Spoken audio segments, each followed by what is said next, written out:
हिंदी में यूपीएससी की तैयारी से संबंधित प्रोग्राम्स को देखने के लिए सब्सक्राइब करें study IQ IAS Hindi.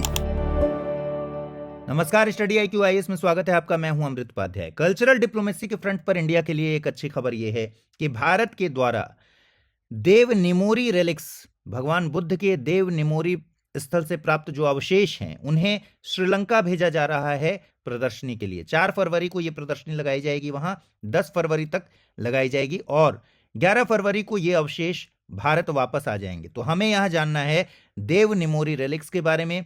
Gujarat में है ये जगह, अरावली जिले में, इसके बारे में आपको पता होना चाहिए।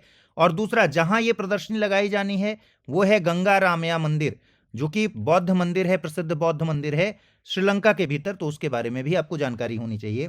साथ ही देव निमोरी रेलिक्स में क्या क्या चीजें मिली हैं, कौन कौन से अवशेष मिले हैं भगवान बुद्ध के, ये भी हम देखेंगे। आइए, तो शांति का दूत देव निमोरी के पवित्र अवशेष भारत और श्रीलंका के बीच, ये एक डिप्लोमेसी है, कल्चरल डिप्लोमेसी का एक इंपॉर्टेंट पार्ट होगा। आपको पता है ऑलरेडी भारत ने आसपास के जितने भी बौद्ध धर्म के सेंटर्स हैं उन कंट्रीज के साथ इस तरह का रिलेशन डेवलप किया है। भगवान बुद्ध के क्योंकि बौद्ध धर्म का उदय भारत में हुआ है, इसलिए भारत ने बौद्ध धर्म से रिलेटेड जो ग्रंथ हैं या फिर भगवान बुद्ध के जो अवशेष हैं मिले हुए अलग अलग साइट से, उनकी प्रदर्शनी आसपास रूस, भूटान, कंबोडिया, थाईलैंड, इन सब कंट्रीज में समय समय पर लगाई है। तो भगवान बुद्ध के अवशेषों की सार्वजनिक प्रदर्शनी होगी कोलंबो में गंगा रामया मंदिर में 4 से 10 फरवरी तक। दोनों देशों के बीच संबंधों को मजबूत करेगी ये कोशिश। देव निमोरी कहां पर है? पश्चिमी भारत में ये एक बौद्ध विरासत स्थल है और अरावली जिला गुजरात का है जहां पर ये स्थित है देव निमोरी स्थल। तो पश्चिम भारत में बौद्ध धर्म के वैभव का प्रमाण भी है। जब इसकी खोज की गई वो साल था 1957। 1957 में प्रख्यात पुरातत्वविद थे प्रोफेसर SN चौधरी, इन्होंने इसकी खुदाई करवाई थी और यहां से प्राप्त अवशेष बहुत पुराने हैं, आपको पता है। और बहुत पुराने अवशेषों का महत्व क्या होता है, इस पर अवशेषों में ब्राह्मी लिपि से संस्कृत में और ब्राह्मी लिपि में उत्कीर्ण जो अक्षर हैं वो भी हैं, जिनको रीड भी किया गया है। आइए देखें गंगा रामया मंदिर। जो अगला आपको जानना है पॉइंट वो है कि गंगा रामया मंदिर जो कि श्रीलंका में है, कोलंबो में, यहां बौद्ध दर्शन का, बौद्ध धर्म का एक महत्वपूर्ण केंद्र है। ये बहुत बड़ा मंदिर है। ये 19वीं शताब्दी में बनाया गया ये मंदिर है, कोलंबो का प्रतिष्ठित गंगा रामया मंदिर। और यहीं पर यह सार्वजनिक वंदना होगी और प्रदर्शनी का औपचारिक उद्घाटन होगा 10 फरवरी तक के लिए। तो 3 फरवरी को वडोदरा से गार्ड ऑफ ऑनर के साथ इसे सीएम की मौजूदगी में, राज्यपाल भी जा रहे हैं इसमें डेलीगेशन में, सीएम की मौजूदगी में गार्ड ऑफ ऑनर हुआ और राज्यपाल और डिप्टी सीएम ये लोग जा रहे हैं डेलीगेशन के साथ। बौद्ध भिक्षुक, जो सीनियर बौद्ध भिक्षुक हैं, वो सब जा रहे हैं। कोलंबो में 4 फरवरी को उद्घाटन किया जाएगा। गंगा रामया मंदिर में सार्वजनिक दर्शन होगा 4 से 10 फरवरी और भारत वापसी होगी 11 फरवरी। जो जानना है आपको ये कि इस साइट से जो अवशेष मिले हैं उनमें क्या क्या चीजें हैं जिसके बारे में आपको पता होना चाहिए। तो यहां दशबल शरीर निलय जो भी अवशेष मिले हैं, ये कास्केट मिला है एक, उस कास्केट को बनाया गया है हरे शिष्ट पत्थर से और इस कास्केट को जो स्तूप के आधार से, बेस से करीब 24 फीट ऊपर पाया गया है। यही इस तरीके का कास्केट है।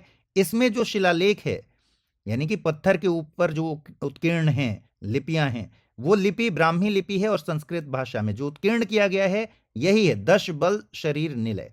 तो दशबल शरीर निलय, इसका अर्थ निकाला गया है, जो ब्राह्मी लिपि और संस्कृत भाषा में उत्कीर्ण यहां पर अक्षर थे उनका अर्थ ये निकलता है।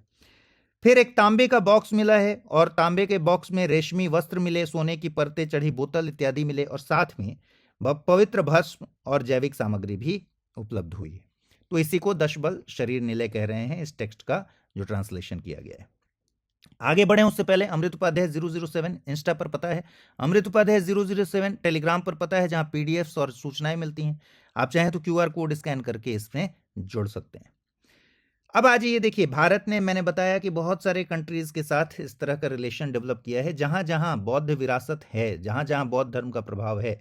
जैसे हाल के वर्षों में आप देखेंगे थाईलैंड में, वियतनाम में, भूटान में, मंगोलिया में, रूस में भारत ने इस तरह की प्रदर्शनी दुनिया के साथ साझा करने की एक परंपरा ही निभाई है, इस परंपरा का हिस्सा है और पहले भी इन देशों में सफल आयोजन किए हैं। इससे संबंधों को काफी ज्यादा मजबूत बनाया जाता है आसपास। सांस्कृतिक कूटनीति और सॉफ्ट पावर का इस्तेमाल है ये। आपको पता है इस तरह का पावर सॉफ्ट पावर कहलाता है, अगर आईआर में आपने पढ़ा होगा, और कल्चरल डिप्लोमेसी का पार्ट होता है। तो श्रीलंका के साथ भारत के गहरे आध्यात्मिक और सांस्कृतिक संबंधों की पुष्टि करने के लिए ये इंपॉर्टेंट है। बौद्ध धर्म के जन्म स्थान के रूप में भारत की जिम्मेदारी भी बनती है, क्योंकि बौद्ध धर्म का उदय भारत में हुआ था। तो फिर आसपास जितने कंट्रीज तक बौद्ध धर्म की पहुंच है, वहां तक इन अवशेषों को पहुंचाना, वहां के लोगों को दर्शन के लिए उपलब्ध कराना, यह भारत की जिम्मेदारी है। और यह प्रदर्शनी विश्वास और सद्भाव के आधार पर बाइलेटरल रिलेशंस को मजबूत करती है। भारत की क्या योजना रहती है, क्या नीति रहती है? एक तो नेबर फर्स्ट पॉलिसी है भारत की ऑलरेडी, तो पड़ोसी को प्राथमिकता देने की पॉलिसी यहां दिखती है। साझा विरासत क्योंकि है हमारी, क्योंकि एक ही धर्म की पहुंच और विरासत दोनों देशों में दिखाई देती है, तो फिर साझा विरासत को भी, इस जिम्मेदारी को भी निभाना है। और भारत हमेशा से मानता है वसुधैव कुटुंबकम, पूरी धरती ही एक परिवार है हमारा। इस तरह की भावना भी रही है भारत में हमेशा से। अब ये जो डेलीगेशन जा रहा है, ये उच्च स्तरीय डेलीगेशन है जो इन अवशेषों को लेकर श्रीलंका जा रहा है, जिसमें आचार्य देवव्रत जो कि माननीय राज्यपाल हैं गुजरात के, हर्ष संघवी डेप्यूटी चीफ मिनिस्टर हैं गुजरात के, और जो सीनियर मॉन्क्स हैं और अधिकारी वो भी जाएंगे। तो कोलंबो की ओर, वडोदरा से ये दिल्ली होते हुए कोलंबो की तरफ इंडियन एयरफोर्स के विमान से इन अवशेषों को भेजा जाएगा और सुरक्षा प्रोटोकॉल विशेष रूप से निभाया जाएगा। अवशेषों को संरक्षण के लिए कॉटन बेस पर सुरक्षित रखा गया है। द्विपक्षीय संबंधों को इससे काफी मजबूती मिलेगी। इसमें क्षत्रिय सद्भाव, क्योंकि हिंद महासागर की लोकेशन आपको पता है स्ट्रेटेजिकली भी बहुत इंपॉर्टेंट है हमारे लिए। तो हिंद महासागर क्षेत्र में भारत हमेशा चाहता है शांति और स्थिरता बनी रहे। दूसरा, चाइना को काउंटर भी करते रहता है इंडिया। तो क्षत्रिय सद्भाव के लिए जरूरी है कि हमारे संबंध श्रीलंका के साथ बहुत मजबूत बने रहें। हर लिहाज से ये हमारे लिए इंपॉर्टेंट है और आपसी विश्वास इससे जगेगा और ज्यादा बेहतर होगा। राजनयिक संबंधों में जब सांस्कृतिक और भावनात्मक आयाम जुड़ता है तो इससे आपसी संबंध और विश्वास ज्यादा बेहतर होते हैं। भारत ने पहले भी जब जब श्रीलंका संकट में फंसा है, भारत ने हमेशा मदद की हाथ बढ़ाई है। भारत हमेशा एक विश्वस्त कंट्री रहा है श्रीलंका के लिए। लेकिन हाँ, ये बात जरूर है कि चीन के इन्वेस्टमेंट से और चीन के कर्ज जाल में फंसने की वजह से श्रीलंका और भारत के रिश्तों के बीच खटास भी बीच में आई है। तो इस तरह के डिप्लोमेटिक प्रयास हमेशा अपने नेबर के साथ बहुत जरूरी होंगे। इस वीडियो में इतना ही रखते हैं, अगले वीडियो में जरूर मुलाकात होगी। ख्याल रखिए अपना, ठीक से पढ़ाई कीजिए। नमस्कार। हिंदी में यूपीएससी की तैयारी से संबंधित प्रोग्राम्स को देखने के लिए सब्सक्राइब करें स्टडी IQ IAS हिंदी।